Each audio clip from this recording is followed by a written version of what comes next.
So last night was like, did you enjoy last night? Because that was my favorite kind of a game. I did. I mean, it was fun. I know the stakes weren't super high, but it was fun. There was Oh, so much action, so much going on. Yeah, all you want on New Year's is some fireworks. That's it. And that's all we exactly. got in Santa Clara. Finishing off week 17, we're going to set the table. All good things happening. 10 touchdowns in this game. No punts. I love this. No This is punts. a game, Hamilton, that I could be in the booth for. You know what I mean? Nothing tricky, nothing funny. It's clean. We're scoring touchdowns, easy peasy. I could do this.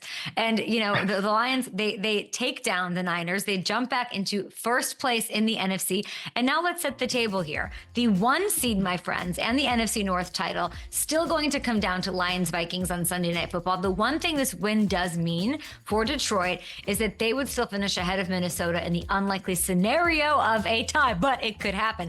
I have a feeling it's not in Dan Campbell's DNA to play for a tie, even if that game's tight in the fourth quarter or it goes to overtime. But important to note, in case it does, the Lions head coach, by the way, asked about playing his starters last night, even though the game didn't have a ton of implications for them. Hamilton saying there was nothing to play for. They have a short week to get ready for week 18 and this showdown. Here's DC. I thought a lot about it. I thought about it leading up to the game. I thought about it last night. I told the staff, but I ended up settling on the right thing to do was play these guys. We knew what this is. You're out on the West Coast, you go, hey, man, it's all good. That's what we do. You know what I mean? This is what we do. Like, we love it hard. And this is our deal right now. So we're looking forward to this, everything about this week. There's a Gronk joke in there somewhere. I won't make it, but I do think there is value in what the Lions were able to do last night. There's a lot of new guys playing on this defense, right? It's been a revolving door, next man up mentality, biting those kneecaps all the way up to the 1 seed question mark. For them to get reps together is meaningful against the Niners defense that can still be explosive. That matters. It was a top 5 defense going into last night. On the Niners side, of course, but to go against all those different pieces and the scheming and all of that, it's important to just have that under their belt. And it was awesome to see a friend of the show, Kirby Joseph, sort of step up the way that he did with 2 more picks. And talking to him, he's been so studious. He's just been he's just pure ball all year long. But when you get those balls coming your way, it does something to you. It makes you more confident. They continue to come your way. We've seen it throughout history. So he now has a league leading total of 9 on the year. 9. He's the first safety to have 9 or more interceptions in a season in 15 years, everybody. He can become the first to hit double digits, and he might in week 18. The last one to do it, by the way, for you nerds out there, former Chicago Bear Mark Carrier did it in 1990, Hamilton told me. And all he has to do to pass that and make some history is get notch one more on Sunday to close out the season. And the other meaningful part of it, from my vantage point, just seeing the offense continue to answer the right answer on the test, on the Scantron machine. Okay, they have the answer. Gosh, that just gave me PTSD thinking of bubbles on a Scantron machine. Yikes. They just answer the question about the defense with its struggles. Like, they continue to knock it out the park and make that less of a question, to be honest. You got to shout out Jahmyr Gibbs, friend of the show. Another huge game, 163 total yards and a game-sealing score.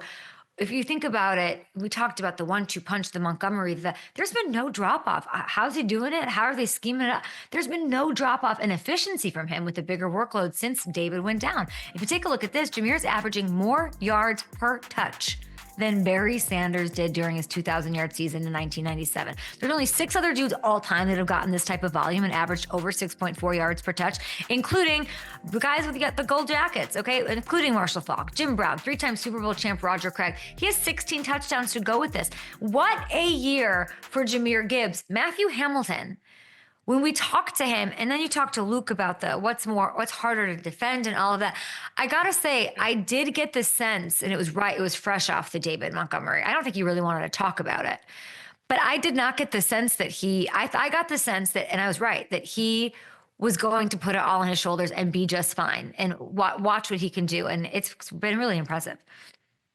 It has been, and it's especially when you consider, everything's been all about Saquon this year, and he's had such a phenomenal year, but it's kind of flown under the radar almost what he's doing, especially with all the mouths that have to be fed on that Lions offense. He's going to come close to putting up 2,000 total yards and 20 touchdowns while sharing a workload. He is a premier back in this league. We should be talking about him right up there with Saquon and Derrick Henry.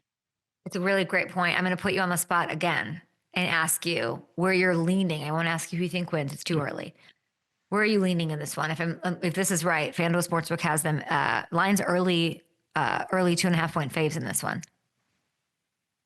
I still have to go with the Lions. I think, the defense is a concern. We saw it last night. Brock Purdy was dicing up early, but they did get stronger as the game went along.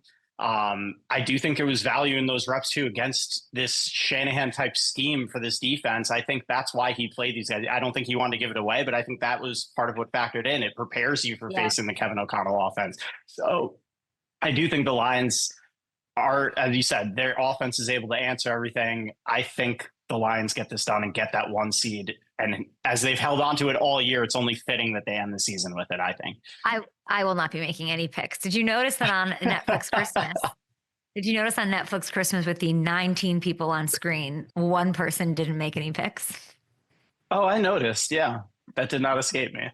Did you think that I would? I was not surprised. Absolutely not. I didn't see the win for me personally.